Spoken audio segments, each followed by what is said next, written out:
ఇంకా లేట్ చేస్తే సమాజానికి ఆల్రెడీ రాజ్యము తప్పుడు సమాచారం ఇచ్చేటువంటి ప్రయత్నం చాలా అద్భుతంగా చట్టం ఉన్నోని సుట్టం కాదు అని నిన్న కేంద్ర మంత్రి బండి సంజయ్ కరీంనగర్లో చాలా గొంతెత్తి మాట్లాడింది. కానీ అధికారంలో ఉన్నోళ్లకు, పైసలు ఉన్నోళ్లకు, హోదాలలో ఉన్నోళ్లకు చుట్టమని చాలా క్లియర్గా గత వారం రోజుల నుంచి జరుగుతున్నటువంటి తతంగాలు చూస్తే ప్రజలకు అందరికీ అర్థమైంది.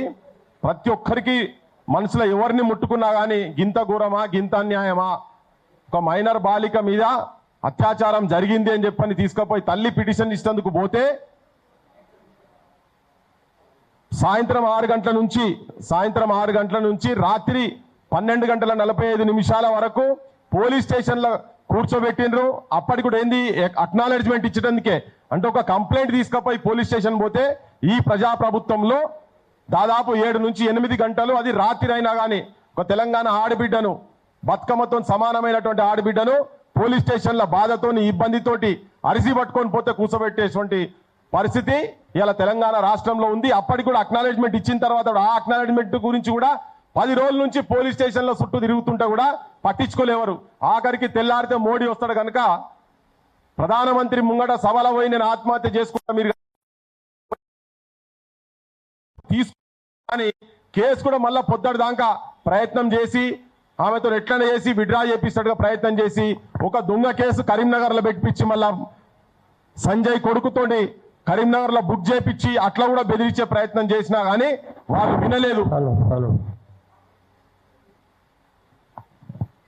వినలేదు. వినకుండా గట్టిగా కూర్చున్నారు. కానీ ఇప్పటికీ ఈ నిమిషం వరకు కూడా దాన్ని ఎట్లంటే గత 1-2 డేస్ నుంచి కొంచెం ఒత్తిడికి గురవుతున్నది రాష్ట్ర ప్రభుత్వము. కేంద్రంలో ఉన్నటువంటి బీజేపీ ప్రభుత్వము, రాష్ట్రంలో ఉన్నటువంటి కాంగ్రెస్ ప్రభుత్వము దొందే అంటే ఇక్కడ ఉన్నటువంటి ముఖ్యమంత్రి, అది మనం తెలంగాణ సమాజం దేశం మొత్తం చూసింది. ఎట్లెట్లా ఇగిలించుకున్నాడు, సక్కుల గుల పెడితే ఎట్లా ఇగిలించుకుంటారు అట్లా ఇగిలించుకుంటారు అని ప్రధానమంత్రి మాట్లాడగానే ఈ ముఖ్యమంత్రి దండం పెట్టుకుంటా, నువ్వు మా పార్టీలకు వస్తా, నువ్వు ఎక్కడికో పోతావు నాయన అంటే మరి ఏం బూటుపుటాని ఉన్నదో ఏందో మనకు ఎరకలేదు. లేకపోతే ఆయనకేమైనా ఓటుకు నోటు కేసును బిస్కుదాం బిడ్డ అంటే చెప్పి ఈడ ఆ కేసును పక్కకు కూడా ఇచ్చే ప్రయత్నం చేసినారు. కానీ ప్రజల నుంచి విపరీతమైనటువంటి ఒత్తిడి వచ్చిన తర్వాత ఇదంతేటో పోతున్నది అని అప్పుడు మళ్ళా సిట్ అని, అసలు సిట్ వేసుడు ఎందుకో, ఇదంతా ఈ తతంగము, ఈ తమాషా మొత్తము ఇదంతా ఒక దిక్కు చేసుకుంటా.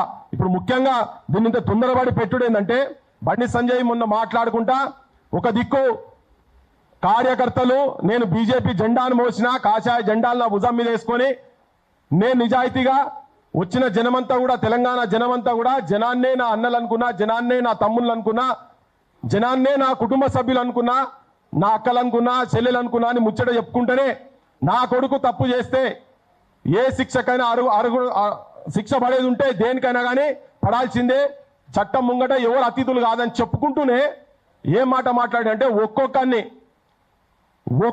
చూడుని గుర్తుపెట్టుకొని ఒక్కొక్కరిని సంగతి చూస్తా, ఒక్కొక్కరిని అంతు చేస్తా అని దేవునికి సంబంధించినటువంటి సభల, అది ఒక హనుమాన్ జయంతి నాడు దేవుని గురించి, భగవంతుని గురించి మాట్లాడే కాడ ఆయన ఒక చునౌతి ఇస్తున్నాడు చిట్కెలు పెట్టి. ఎవరిని వదిలిపెట్టా ఒక్కొక్కరిని సంగతి చూస్తాను, ఓ దిక్కు తప్పు జరిగిందని ఒప్పుకుంటూనే మళ్ళా భయపెట్టించే బెదిరించేటువంటి ప్రయత్నం చేస్తా ఉన్నాడు. సో ఎవరిని భయపెట్టిస్తున్నాడు ఈయన? అసలు ఈ తెలంగాణ అంటేనే త్యాగాల నేల, సావుకి కూడా భయపడ్డాడు, నీయసుంటాడు, మస్తు మందిని చూసిపోయారు, ఇట్లా అవలగాలని వచ్చిన మంది చూసుకుంటా పోయారు. మళ్ళీ మాట్లాడుకుంటేనే ఇప్పుడు ఈయన బొమ్మ పెట్టేటప్పుడు కూడా అనుకున్నాం ఆయన బొమ్మ పెట్టాలనా లేదా అని. కానీ బొమ్మ ఇద్దరు కలిపి పెట్టుడు ఎందుకంటే ఒక కేంద్ర మంత్రి స్థానంలో ఉండి ఆ కుటుంబము వాళ్ళ బాధలు చెప్పుకుందామని ఇంటికి పోతే ఆ తల్లిదండ్రి, ఆ మైనర్ బాలిక తల్లిదండ్రి ఇంటికి పోతే నేను ఒక సెంట్రల్ మినిస్టర్ను, నాతో మీరు పెట్టుకొని మీరు ఈ భూమి మీద ఉండగలుగుతారా? ఇది ఈ మాటలు మాట్లాడుకుంటా బెదిరించుకుంటా, ఇంకొకటి ఎంత అవమానంగా, ఎంత హీనంగా, ఎంత నీచంగా క్యారెక్టర్ అసాసిన్ చేసేటట్టుగా చిన్న పిల్లని చూడకుండా కూడా కొడుకు చెరిచి నాశనం పట్టించిందని చెప్పి కంప్లైంట్ ఇచ్చిన, అంటే వాళ్ళు పోయి చెప్పిన తర్వాత కూడా బెదిరించి భయపెట్టించి మానసికంగా చాలా ఇబ్బంది పరిచి ఆయన చెప్తాడు వేదిక మీద, నా భార్య డిప్రెషన్ గురైందన్నా, డిప్రెషన్కి పోతుందన్నా, నా కుటుంబం ఆగమంలో ఉన్నదన్నా అని చెప్తున్నాడు. అరే కొద్దిగానన్నా శరము సిగ్గుండాలి మీకు, మీరే ఉల్టా చోర్ కోతవాళ్ళు ఎక్కున్నది ముచ్చట. ఈయనే వీళ్ళే వాళ్ళని ఇబ్బంది పెడతారు, వీళ్ళే వాళ్ళను నీచంగా హీనంగా మాట్లాడతారు. అంటే నేను సభ్య సమాజానికి చెప్పలేనటువంటి పదాలు ఎక్కడెక్కడ తిరిగినవో యాడాడ ఉన్నవో ఇట్లా ఈ రకంగా మాట్లాడినట్ట బండి సంజయ్ వాళ్ళు పోతే వాళ్ళ తల్లిదండ్రి పోయినప్పుడు. ఇదే మీడియాకు సంబంధించినటువంటి ఒక సంగప్ప అనే ఒక విధవ V6 లో ఇంత ముందుండే అతను బ్రోకర్గిరి చేసిండు, మధ్యలో చేస్తే పట్టుకపోతే ఈ మాటలు వాళ్ళు మాట్లాడితే ఆ పిల్ల నేను సావననేది వస్తా కానీ నాకు న్యాయం జరగాలి, ఇది ఎక్కడిది నన్ను ఇంత ఘోరంగా మాట్లాడి ఎక్కడిది నన్ను వాడుకొని ఆగం పట్టించి 10వ తరగతి పాస్ కాగానే +2కు లండన్కు పోతా, నేను లండన్లో చదువుకుంటా అని మొత్తం ఎంతో డ్రీమ్స్లో ఉన్నటువంటి ఎన్నో కలలు కన్నారు. ఆ కుటుంబం కలలు కన్నది, ఆ పిల్ల కలలు కన్నది నేను బయట దేశం పోతా అంటే మొగ్గ స్థాయిల్నే పువ్వు పూయక ముందే కాలుతోని తొక్కి పడేసారు కామాంధురు. వాడు ఒక్కరితోని కాదు, తతంగాలు చాలా బయటికి వస్తున్నాయి. ఇవన్నీ జరుగుతుంటే ఇది ఒక పక్కకి జరుగుతుంటే గవర్నమెంట్ అసలు రేవంత్ రెడ్డి ఈయన ఏం ముఖ్యమంత్రి అసలు నిజంగా చెప్పాలంటే తెలంగాణలో ప్రెసిడెంట్ రూల్ పెట్టాల్సిన అవసరం ఉన్నది, వెంటనే బర్తరఫ్ చేయాలి గవర్నమెంట్ను. కానీ దరిద్రం ఏంటంటే అక్కడ ఉన్నది కూడా అట్టే పడైంది కదా, వాళ్ళు వస్తే మళ్ళీ గదే అవుతుంది కదా, రొంట జడ రావన్న కథ అయ్యేటట్టున్నది, అటు అట్లే ఉన్నది ఇటు అట్లే ఉన్నది.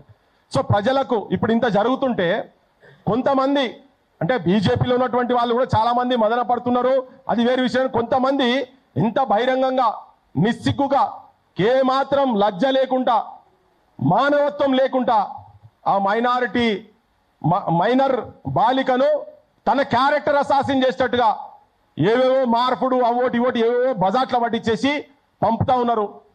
అందుకే తెలంగాణ సమాజానికి దేశానికి మొత్తానికి అసలు ఏం జరుగుతున్నది తెలంగాణలో నిజంగా ఇప్పుడు ఆయన బెదిరించినట్టు ఆయన అన్నాడు.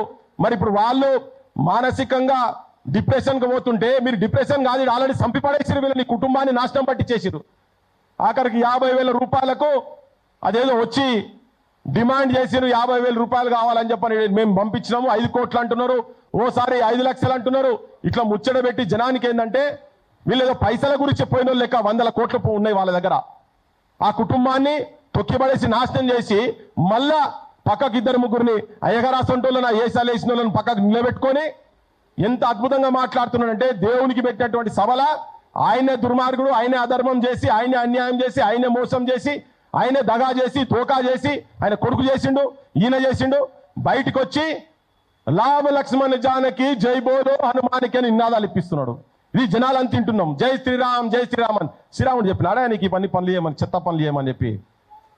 మర్యాద పురుషురామ్ ఇవన్నీ ముచ్చట్లు చెప్పి ఆయన చెప్పిండా? నీ ఆ సొంటలు అనుకుంటే ఆ శ్రీరామచంద్రుడు ఉండేది ఉంటే ఆ బాణం ఉండేది ఉంటే ఛాతికెళ్ళి గుండెలకెళ్ళి తీసి అవతల పడేస్తుండే. నిజంగానే కనుక రాముడు అంటాడు ఆ గవర్నమెంట్లో ఎవడన్నా ఉండేది ఉంటే ఇప్పటికైనా తీసుకోపోయి ఇంట్లో కాదు బొక్కల వరేయాలి. బండి సంజయ్ని కూడా బొక్కల వరేయాలి, ఒక కొడుకుని కాదు. ఎందుకు బొక్కల వరేయాలంటే ఇంటర్నల్గా వాళ్ళ తల్లిదండ్రులను మైనర్ బాలిక తల్లిదండ్రిని బెదిరించడే కాక యావత్ సమాజాన్ని ఇలా మనందరినీ రాక్షసులట మనమందరం. వాడు అంటాడు, బండి సంజయ్ వాడు అంటాడు, రాక్షసులందరూ మన వెంబడి పడుతున్నానా, మా కుటుంబం వెంబడి పడుతున్నానా అని. అరే నువ్వు చేసిన ఈ పిశాచులు కూడా చేయరు అయ్యా, నీ కొడుకు చేసినాయి నువ్వు చేసిన కథలకు పొద్దున్న లేస్తే నీ భాష ఫాల్తుగాన్లు, హౌలగాన్లు, దివానగాన్లు, వీనికి వాడు పుట్టిండా వానికి వీడు పుట్టిండా, ఇటువంటి విధవలు భారతదేశంలో ఒక అద్భుతమైనటువంటి పోర్ట్ఫోలియోకు మంత్రిత్వ శాఖకు, హోం మంత్రిత్వ శాఖకు రక్షకుడే భక్షకుడు అంటే ఇట్లనే ఉంటది. మరి ఆ పిల్లగాని మొత్తం తతంగాలు చూస్తే ఇంతకుముందు కూడా మనం చాలా చూసినాం, ఉదంతాలు చూసినాము. కాలేజీలో పొంట పోయి రూమ్లో పొంట పోయి అయ్యా మంత్రి అని చెప్పి మిస్యూజ్ చేసుకుంటా దెబ్బలు కొట్టుడు, ఇవాళ బయటకు వచ్చి ఏదైతే వార్నింగ్ ఇస్తుండో ఈ వేదిక మీదకి వెళ్ళి మనము వీళ్ళందరినీ పిలిచిన కొంతమంది వస్తూ ఉన్నారు, తొవ్వలు ఉన్నారు, కొంతమంది బీజేపీ ఆఫీస్ దగ్గర ఉన్నారు, కొంతమంది వేరే ప్రెస్ కాన్ఫరెన్స్లో ఉన్నారు, విమలక్క వీళ్ళందరూ కూడా వస్తున్నారు, సంధ్యక్క వాళ్ళందరూ కూడా వస్తున్నారు. మనం ఇక్కడ నుంచి తెలంగాణ సమాజానికి ఆ కుటుంబానికి ఇప్పుడు మనందరం రాక్షసులం అట. మరి రాక్షస సైన్యము నిజంగా రాక్షస సైన్యమా? వాళ్ళు శ్రీరామచంద్రుడి వారసులా, మనం శ్రీరామచంద్రుడి వారసులమా? బోన్లల్లా జైళ్ళల్లా ఎవడు ఉండాలనేది సమాజానికి చెప్పేటువంటి ప్రయత్నమే. ఇక మేము అనుకోని సీను, మేము అందరం అనుకోని పాశంకులు, మేము రఘు అందరం కలిసి అనుకొని ఈ మీటింగ్ పెట్టి కూర్చొని దీని ద్వారా జనానికి ఒక మెసేజ్ ఇవ్వదలుచుకున్నాం. మేము ఉన్నాం, ఈ కుటుంబానికి అండ ఉన్నాం. మీ అసొంటోళ్ళు ఈ చెత్తలు కరీంనగర్ ప్రజలకు నేను మాట్లాడేటప్పుడు ఇంకా చాలా విషయాలు చెప్తా నేను. కానీ ఇటువంటి విధవలకు మీరు ఓట్లేసి పంపిస్తే ఏ ఇంట్లో కూడా ఏ ఆడబిడ్డలకు కూడా ఎవరికి కూడా రక్షణ ఉండదు. ఇప్పుడే డిసైడ్ చేసుకోవాలి, జనం కూడా డిసైడ్ చేసుకోవాలి. ఒక రాజకీయ అనిశ్చితి తెలంగాణలో ఉన్నది. ఎక్కడన్నా అధికార పక్షపోడు ప్రతిపక్షపోడు ఇద్దరు కలిసి ఉన్నది చాలా అరుదుగా చూస్తాం. అది ఎక్కడ ఉదాహరణ చూడాలంటే మాత్రం ఇలా తెలంగాణకు వస్తే క్లియర్ కనబడుతుంది. రేవంత్ రెడ్డి, ఆర్ఎస్ బ్రదర్స్ అని జనమే పేర్లు పెట్టిన వాళ్ళకు రేవంత్ అండ్ సంజయ్ ఇద్దరు కలిసి ఇప్పటికీ ప్రయత్నం చేస్తున్నారని ప్రజల నుంచి ఎప్పుడైతే తిరుగుబాటు వచ్చిందో ఇవాళ వాళ్లకు కేసులు పెట్టక తప్పుతలేదు. ఇవాళ యాక్చువల్గా బెయిల్ వచ్చేటందుకు జ్యుడిషియరీని కూడా మేనేజ్ చేసే పరిస్థితి తీసుకొచ్చి పెట్టిండ్రు.